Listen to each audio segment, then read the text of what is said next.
начала моего ролика хочу представить вам канал, который называется «Юлькины мечты». Юля русская, замужем за мусульманина, живет в ауле.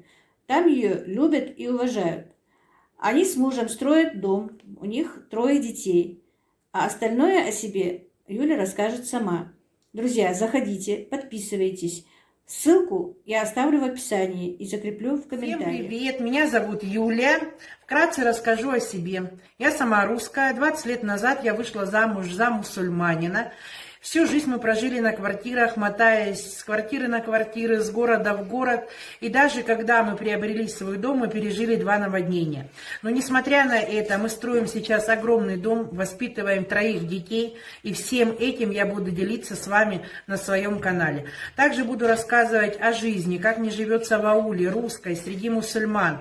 Также то, что мы готовим, что мы едим, что мы покупаем, сколько мы зарабатываем, куда мы тратим деньги.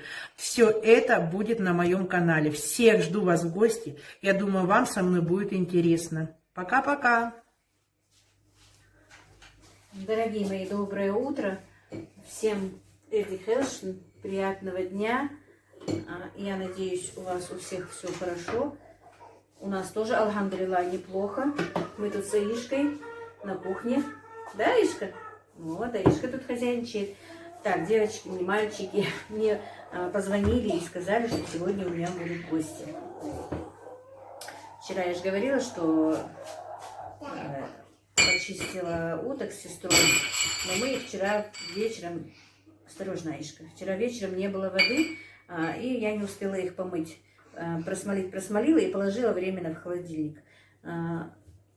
Утром еще водичка шла, я успела так посуду что-то помыть, но она опять не идет. Но все равно гостей надо встречать. Хочу 2 уточки запечь, но я буду их запекать не целиком, а хочу кусочками, чтобы быстрее, потому что я точно не знаю, во сколько они придут. Сейчас уже 11 час, так по дому управилась. С Аишкой тут долго задержалась. С мамой, правда, сегодня сестра с ней была, но она уже тоже, сестра тоже ушла. Мама Аишкина на работу ушла. Короче, вот так вот, друзья, хочу вам понемножечку показывать, что я делаю. Не хочу с вами расставаться, как говорится, ни одного дня, хоть у меня и гости. Так, мы быстренько, конечно, везде прибрались. Все-таки, когда гости, хочется, чтобы и чисто, и аккуратно было. Ну, по крайней мере, что у меня получится, вы увидите, как я встречу и что я сделаю. На широкую ногу сегодня не получится, вы уж меня простите. Но как смогу, так и встречу своих гостей. И, ну, еще точно и неизвестно, они просто сказали, могут приехать. Поэтому вот как-то так. Послала Ибрашку за хлебом, за сыром. Ну, кое-что еще надо было купить, короче, в дом. А сейчас я буду разделывать уточки. И вот, дорогие мои, я уточки разделала, помыла.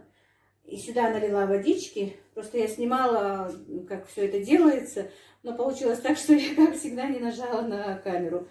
Короче, не снимала. Налила вот эту воду чуть меньше, ну, можно и даже полстакана уксуса 9%. И теперь минут 15-20 она у меня будет так стоять, а потом я уже буду дальше ее обмазывать луком и чесноком, как я обмазывала курочку. А пока она стоит, я сейчас почищу лук, ну, подготовлю, короче, друзья. Так, девчонки, промариновалась моя уточка, долго не стала держать, некогда. Заодно сразу и лук пропускала. Извините, что там грязно, сейчас пока не прибралась. Сейчас быстро замариную ее, поставлю, а за это время там приберу. И у меня размораживается в микроволновке фарш. Хочу сделать. Послала за грибами, я говорила, за шампиньонами. Ну, так, уже водичка пошла. Не за свежими, не за свежими, а вот маринованные бывают в железной коробке. Последний привез Мете. Я хотела сделать по-французски мясо. Представляете, привез такую вот баночку за 180 рублей. Не знаю. Ну ладно, сейчас посмотрим, что я буду делать. Так, друзья, рецепт курицы такой есть, но я просто так потихонечку вам покажу по-быстрому. Вернее, не потихонечку, а по-быстрому. Вот каждую часть уточки обмазываю. У меня уже закончилась соль, вот это, как ее, адыгейская. Купить забыла, тоже ему сказать, что когда шел в магазин. Обмажу солью и перчиком, немножко красным. Так, надо будет сначала, снова, вернее, сначала. Я уже, вот, когда спешу, начинаю нервничать и заикаюсь уже, и перепутываю даже то, что мне хотела. Надо его снова послать в магазин. Забыла купить паприку, забыла купить приправу для курицы. У меня все закончилось. Я сама не успеваю ходить по магазинам. Посылаю мальчика. Так бы, если бы я прошлась по магазину, то я бы видела, что мне нужно. И забыла. У меня была тетрадь, я тут записывала. Причем эта тетрадка такая огромная. Я вот хожу и записываю, что мне надо купить. Так, по-быстрому. Сегодня с утра мы ее не можем найти. Не знаю, куда я ее засунула. Вот. Вот, дорогие мои, все, уточка обмазана перцем и солью. И теперь вот я пропустила через мясорубку лук и чеснок. И буду вот так вот намазывать, как я вам тогда показала. И ложить части уточки. Немножко, чтобы промариновалась она. Пока я там буду делать что-то другое. Запах такой, там лук и чеснок, сочетание же очень хорошее. Так, не писали, друзья, что делали уже так курочку, и что получилось сочно и вкусно. Да, получается очень вкусно и сочно. Это моя подружка с работы. Моя цезулус. Нету ее здесь. Так, бабушка зовет, прабабушка зовет внучку. Так. Вот, ой, как хорошо. Я думала, что мало накрутила. Как раз нормально.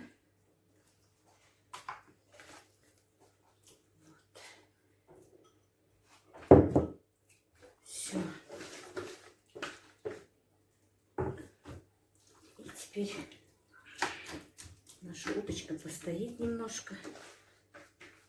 Ну, если бы, конечно, был час с лишним, было бы хорошо, но у меня часа нет. Не смотрю час.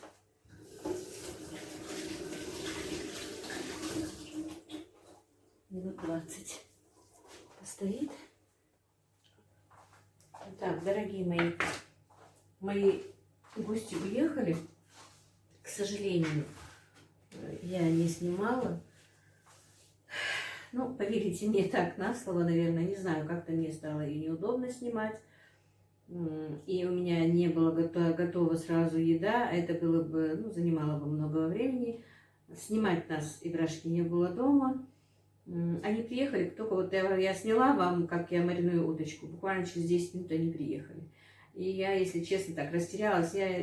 Ну, раньше тогда как-то и не надо было теряться. Раньше приходили, сидели часами и ждали, пока приготовят и что-то. Но в последнее время с этими телефонами, тем более, когда ты знаешь, что кто-то к тебе едет, и ты не подготовлен, ну, бывает неудобно.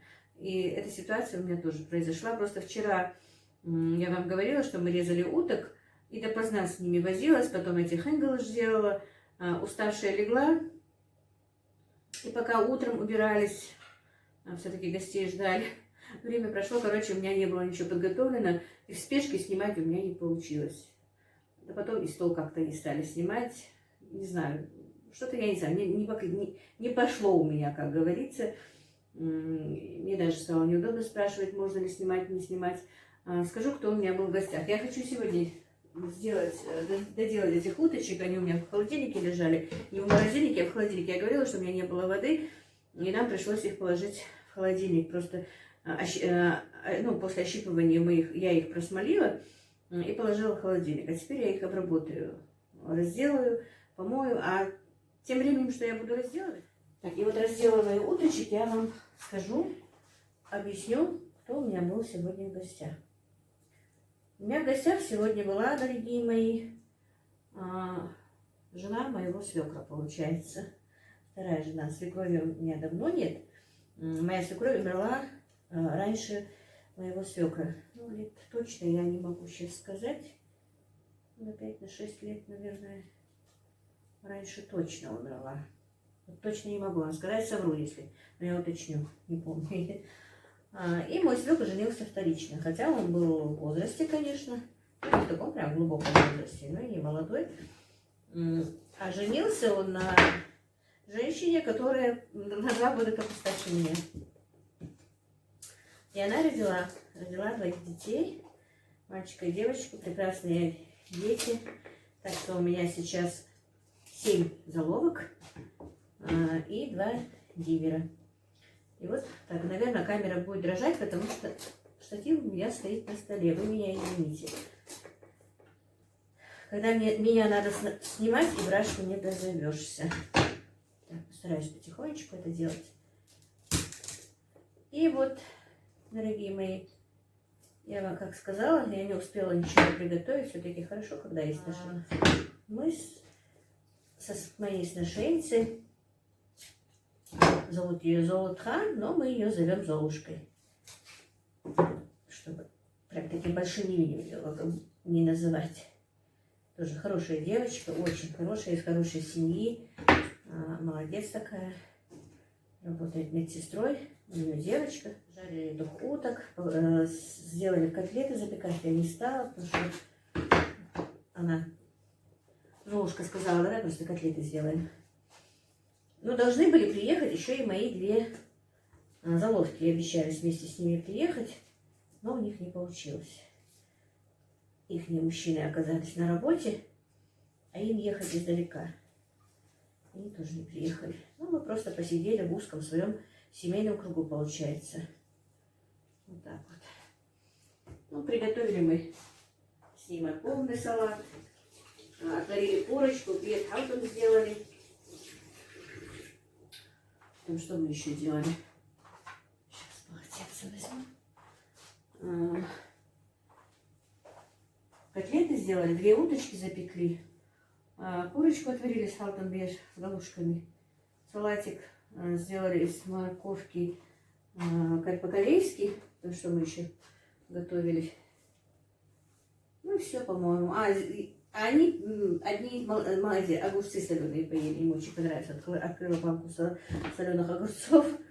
Короче, посидели хорошо, если честно, посидели и долго, и хорошо, они не торопились. Я люблю, когда гости не торопятся, и спокойно сидим, обсуждали разные темы, посидели. Ну, и после того, и как раз и дочка моя со школы пришла тоже, с работы, вернее, со школы, она учительница, тоже посидели вместе. Сейчас дочка уложила Аишку спать, тоже легла и заснула с ней. А пока мы тут сидели, разговаривали, постарше которые, и дочка, и моя сношенница убрали, видите, все убрано, как будто бы у меня никого не было. Как хорошо все-таки. Вот если бы у меня была сноха, у меня же... Хотя я даже это боюсь говорить, что некоторые скажут, что тебе сноха теперь прислуживать будет, что ли. Но все равно вот она тоже сноха, считайте. Вот я, получается, старшая сноха, она младшая. Вот я приготовила, сделала, поставила вместе с ней, обе вместе. Я села, сижу, а она, видите, убирает посуду. Это тоже у нас какой-то, ну, такой обычай. Но не обязательно, конечно, чтобы все перекладывать на сноху или на вторую сношенницу. Вот если бы мы жили, а у нас есть очень много семей, которые живут, вот, братья в одном дворе. Ну, не всегда, не сразу же успевают они отделиться, уехать, сделать себе дом или квартиру. Есть много семей, у которых и по 2, и по 3 даже сношенницы живут в одном дворе, и вместе готовят, вместе все делают. У них просто по 1 комнате или по 2 комнаты, может быть, по 1 комнате. Они живут, но живут дружно. Друзья живут дружно. Конечно, не бывает там без всяких маленьких, ну, даже не сказать скандал, но всяких недоразумений. Это тут и сестры, и братья бывают, между собой ссорятся. Но, тем не менее, сношенницы обычно... Сейчас еще не так много. Сейчас уже привыкли, что вот пока вторая жена не пришла, первого отделяет, потом только женит. А когда вот я была замужем, или, ну, в мои времена я имею в виду, в принципе, и по 2, и по 3 брата жили в одном дворе. И ничего. Одна готовила, вторая убирала, третья там стирала. Ну, общее, что надо. Свое, конечно, свое. И детки вместе играли. И ничего, все было хорошо. Никаких таких вот прям таких ссор, обид не было. Жили дружно, обслужили своих, там, например, если есть свекор, свекруха, там еще, ну, дивера, Они поели, старшие ушли, все, уже потом старшеницы вместе садятся, смеются, разговаривают, едят, потом все вместе дружно убирают. И это было в порядке вещей. Вот сейчас некоторые вопросы задают, что мне даже бывает вот странно ответить. У нас это в порядке вещей. И как-то даже иногда и объяснить не получается, почему так, почему не по-другому. Обычаи, менталитет, адаты наши, которые были раньше, мы же не можем сегодня за один день их, во-первых, отменить или что-то с ними сделать. Во-вторых, и не хочется, потому что нам они нравятся. Наши обычаи нас устраивают. Но от того, что эти обычаи не устраивают других людей, мы сегодня же не должны их выбирать. Тем более наши обычаи другим людям просто не мешают. Если бы они мешали кому-то, если бы было что-то, это понятно. Но наши обычаи никому не мешают. Нам они нравятся. И менять их, я не имею даже смысла менять наши обычаи. Почему? Почему их менять, если они нас устраивают? Кого они не устраивают, они просто могут не придерживаться этих обычаев. Просто так, потому что никто насильно нас этому не заставляет.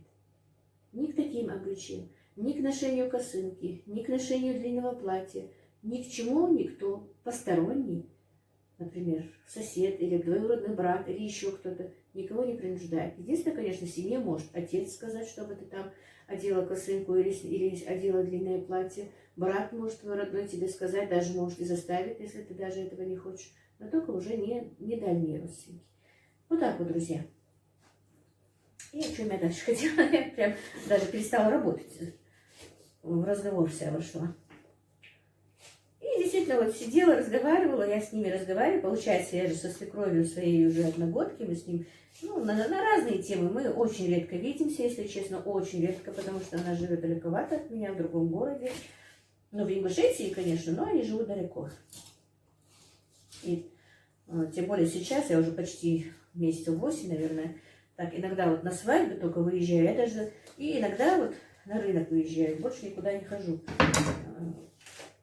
Потому что маму надолго оставлять невозможно. И ну вот так вот, не езжу никуда, поэтому никуда не хожу. И к ней не ездила, когда мы были. Ну, месяца 2-3 тому назад, два, наверное, тому назад, когда вот головка моя, ее дочка вышла замуж, и приводили ее обратно к нам первый раз встречаться, вот тогда у нее было. Ну, а так мы когда что-то, конечно, или маулид, или еще что-то, конечно, ходим друг к другу. И вот она захотела приехать проведать мою маму. Приезжали из-за этого. Навезли мне тут столько сумок, столько еды, фруктов. Это у нас тоже заведено. Если ты едешь проведать кого-то или в больницу, или домой.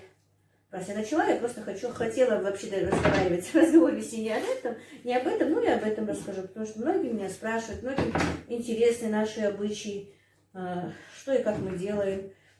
И вот получается, она приехала. Ну, по идее, мама-то должна была жить не у меня, должна была быть, ну, у себя дома. Ну, так получилось, потому что за ней там смотреть некому. Я ее привезла к себе. И моя свекровь, получается, должна была ехать туда, ну, где, например, если бы мама жила у сына. Но за счет того, что она живет со мной, она приехала ко мне проведать мою маму. Получается, у нас по-нашему она Захар. Я же тоже, получается, сноха этой, ну, жены моего свекра. Не хочется мне называть ее мальчикой, просто поэтому я, девочки, мальчики, так вам говорю. И, дорогие мои, я посмотрела камеру. Камера все-таки очень дергается. Вы меня, конечно, извините, но сейчас я ее установила так, что она не будет дергаться. И попробую немножко погромче говорить, потому что камера далеко. Ну и вот так вот у нас такой обычай. Хотела, конечно, не на эту тему, но пусть будет эта тема, тоже обычай наш, получается. Если, например, заболели родственники, снохи, там отец, мать, сестра, бабушка, близкие родственники, то уже свекор, свекровь, заловки, дивера, если они у вас есть,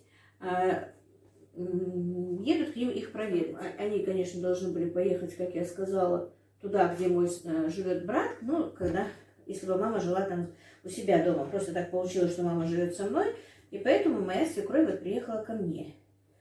И вот так вот у нас вот, если, ну, свекра уже у меня нет живых, или свекр, или дилер, ну, мужчины, получается, дают деньгами, ну, человеку, который болен. Это помощь такая, там, на лекарства, на что-то. Ну, у нас так вот, такой вот обычай. А женщина, которая едет там, свекровь или заловка, они могут и деньгами дать, ну, или сумками. Сумками. Ну, еду, продукты какие-то везут, неправильно выразилась. Ну, фрукты, конфеты, выпечка, соки, все вот такое вот. Ну, чтобы, например, больной поел. И они столько сегодня навезли, эти сумок. Я даже ругала свою свекровь. Много продуктов привезли, как будто бы, я не знаю. Ну, конечно, это тоже и мне помощь. Спасибо ей, Яле Асховцу. Но не хотела, чтобы она тоже тратилась. Получается, у меня свекр умер, когда ребятишкам было, старшему годика 2, мальчику, а девочке вообще было, по-моему, 6 месяцев только. И вот моя свекровь тоже воспитывает этих двоих детей без мужа. Ну, сейчас вот дочка недавно вышла замуж, 2-3 месяца тому назад, а сын женился. Видите, какая жирная уточка все-таки. Хоть я и говорю, что они похудели, но 2-3 штуки были очень худые, но остальные нормальные. Так что ее участь была такой же, она тоже вдова, тоже вот одна подняла своих детей. Ну, дети хорошие, алхамдулилла, мальчик тоже женился 2 года, по-моему, тому назад. У них одна девочка, и еще намечается, не знаю кто. Вот так вот, друзья, наши обычаи такие.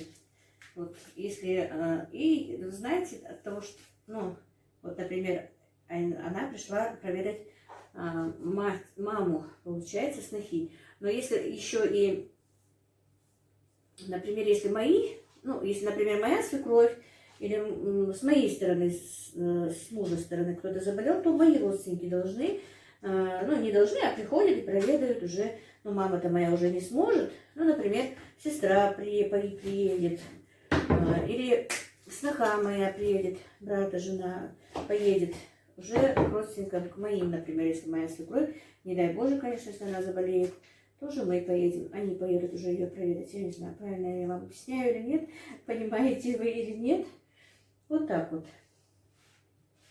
У меня очень много вопросов, очень много смотрят мой этот ролик, где про обычаи. Сейчас повернусь, а то не слышно будет. Много спрашивают, что почему у вас на свадьбах нет жениха. Ну, тоже мысль такую озвучу. У нас не бывает на свадьбах жениха, ни на его свадьбе, ни на свадьбе, где вот невеста его. Ну, вот тоже у нас такой обычай. Жених сидит отдельно,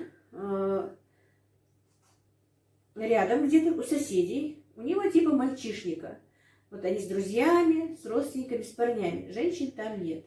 Женщины просто, ну, девушки помогают им там, подготавливают еду, накрывают стол и смотрят, чтобы еда была горячая. Там 2-3 девушки бывают.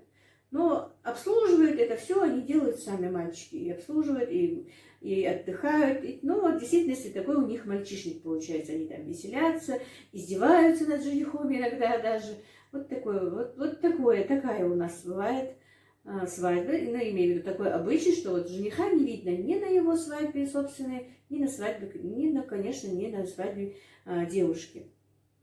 У нас вот если вот замуж выходит дочка, например, моя дочка замуж выходит. У нас собираются только мои родственники с моей стороны и родственники моего мужа. Наши родственники, получается. Но никак не родственники жениха. Просто когда уже едет свадебный кортеж, в свадебном кортеже приезжают родственники, будущие, получается, новые родственники мужа, жениха, ну, на 5, на 6, на 10, там, ну, как едут на машинах, приезжают, но во двор въезжает только одна машина, в которую будут сажать невесту. заходят старики, в основном не едят, не заходят, не садятся за столы, если она засватана раньше. А у нас делает так, сватовство проходит намного раньше, чем свадьба, там, за месяц, за 2 недели, уже сколько уже засватанная будет она сидеть. Вот, начнем сватовства, наверное, приезжают свататься, сначала договариваются до приезда сватовства, оповещают, что вот мы хотим вот вашу девушку. Например, если даже девочка с мальчиком были сами знакомы, они общаются, уже парень говорит, что вот у него есть девушка, и вот пошлите туда сватов. И уже как-то вот кто-то находит родственника, который может пойти и сказать, вот такой-то, такой-то, вот нравится ваша девушка, хотелось бы с вами сделать родство. И потом этот человек уходит, ему ничего не говорят, хорошо, мы посмотрим, мы поспрашиваем, мы посоветуемся. Этот человек уходит, который пришел, сказал первый раз, что вот хочет, например, эту девушку, они хотят с ними родство. И потом уже идет процесс такой вот, уже вот отец там, или брат девочки спрашивает уже маму или сестру старшую, иди спроси, хочет ли она действительно за этого за парня замужем, знакома ли она с ним или что-то. Девочку спрашивают, ну если девочка не против, она согласна, она говорит, что вот знакома с ним, что ну, не против того, чтобы выйти замуж. Потом уже начинают смотреть, кто этот человек, если не знают о них просто. Не все же знакомы, не все знают, кто как что.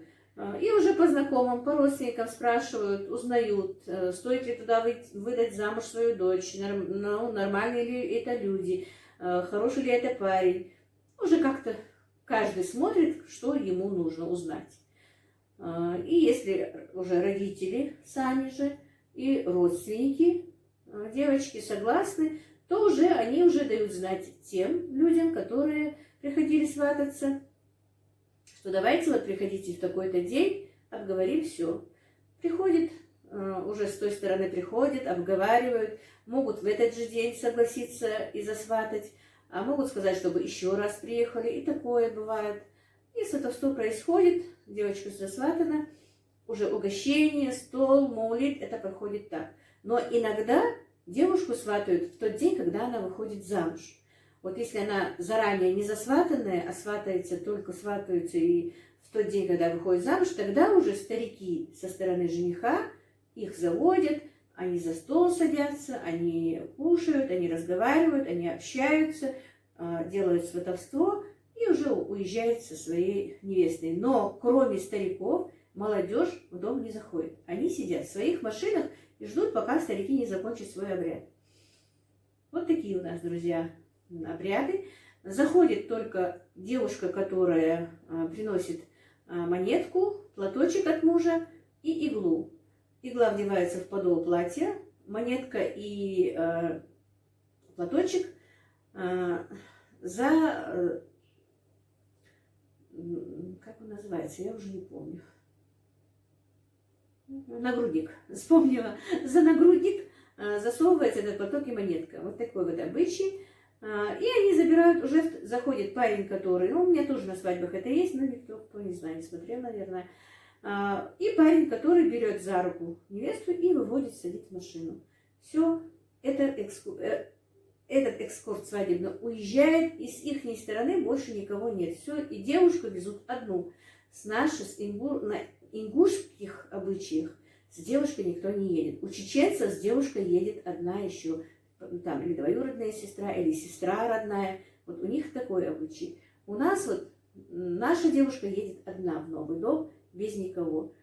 Ну, может быть, это странно, не знаю, но у нас это так заведено, для нас это не странно. И вот так. А дальше здесь продолжается свадьба. Наша свадьба, как говорится, у них своя свадьба, у нас своя свадьба.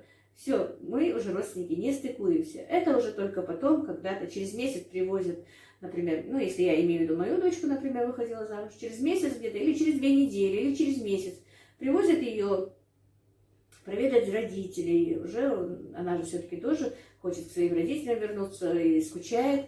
Вот уже привозят ее родственники мужа, но опять-таки с ней мужчины не едут. Просто водитель, единственный водитель с ними бывает, и то не всегда заходит. Иногда заходит водитель, который с ними, если они издалека. А так, если они вот женщин привезли, там бывает обычно свекровь, заловки, тети мужа, вот несколько человек, 5-6 человек. Раньше, конечно, и по 10, и по 12 ездили, но сейчас как-то сократили. Обычно бывает, ну, не больше 5. 3 женщины, 5 женщин вот так вот приезжают с невесткой, ну, с их невесткой, получается, с нашей дочерью. Вот дочка остается, а они уезжают обратно. Они тоже везут подарки, везут те же продукты, соки, чего только не везут. И им обратно тоже ставят тоже угощение. И угощают, они сидят за столом, их угощают. Вот такие бывают, вот такие у нас обычаи. Ну и девочка остается там, если свекровь разрешила, на 1 день, на 2 дня, на 3 дня. Вот так вот проходит у нас вот эти вот обряды. Не знаю, как я вам правильно ли объяснила, или так ли объяснила, понятно. Так, и, друзья, еще насчет того, насчет же этой же свадьбы, я хочу вам сказать, объяснить, что ну, для вас это странно, но опять мне бы хотелось, чтобы все-таки, вы меня, конечно, извините, если даже вы спрашиваете, если даже вас, ну, вас не устраивают наши обычаи, наши свадьбы, что-то, ну, по крайней мере, как-то корректно спрашивали, что и как. Я, например, никогда в жизни не буду осуждать ничью свадьбу, ничью. Значит, это их законы такие, это их адаты, и это их жизнь. И сегодня нельзя интересоваться, пожалуйста, мне интересно смотреть. Но от того, что эта свадьба там или этот обычай меня не устраивает, мне он не нравится, это не значит, что нужно человека, кого-то, какую-то нацию оскорблять и говорить. Например, у меня есть такие комментарии, где на свадьбе пишется: а где музыка? Это что, базар? Нет, это не базар. Музыки у нас на свадьбах нет. Ну, нет у нас их. И что теперь?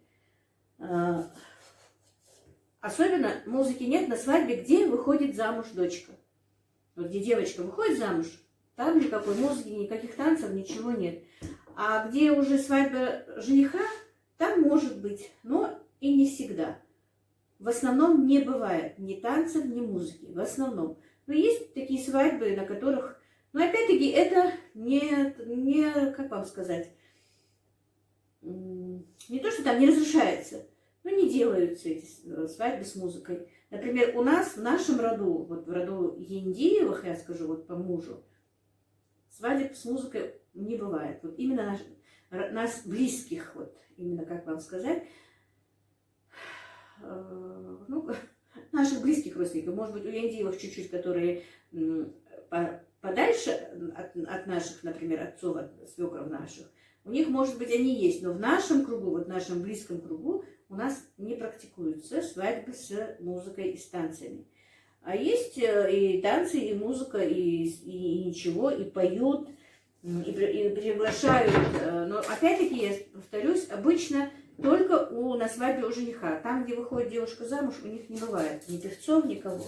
А вот где женихи, кто хочет это делать, они делают. Это не прямо не возбраняется и ничего, если хотят. Приглашают артистов, и танцоров, и певцов, и певиц, и свадьба бывает, да, уже где-то, ну, после того, как привезли невесту, начинаются такие вот концертные действия. Ну, я в последнее время давно не была на такой свадьбе, и поэтому снять и показать именно такую свадьбу у меня не получается. У меня была свадьба, конечно, и я ее снимала, но по некоторым причинам мне пришлось ее удалить. Вот там были танцы. И танцы были, и песни были, и были приглашены наши артисты. Но я не смогла ее показать. Как-нибудь потом, может быть, я еще поснимаю свадьбу именно с танцами, и будут танцы. Но из того, что там их нет танцев, нет музыки,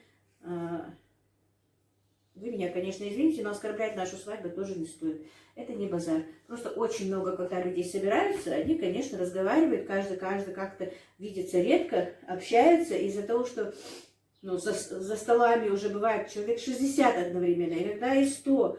В 2-3 комнатах очень много людей. И они, когда разговаривают, по-любому получается базар, потому что хоть и в полголоса говорят, но уже все, каждый разговаривает. Не будут же люди сидеть и тихо-тихо, не разговаривая, сидеть. Все-таки люди общаются, люди встречаются, у всех есть какие-то интересы, у всех какие-то новости, они друг другу об этом рассказывают. Ну и вот поэтому получается как базар, но об этом не обязательно было мне и говорить. Это не базар, это наша свадьба. Вы меня, конечно, извините за такое вот, что я вам это говорю, но мне не понравилось, например, что мне так сказали. Это наша свадьба. А у других на свадьбах что, просто тихо молчат?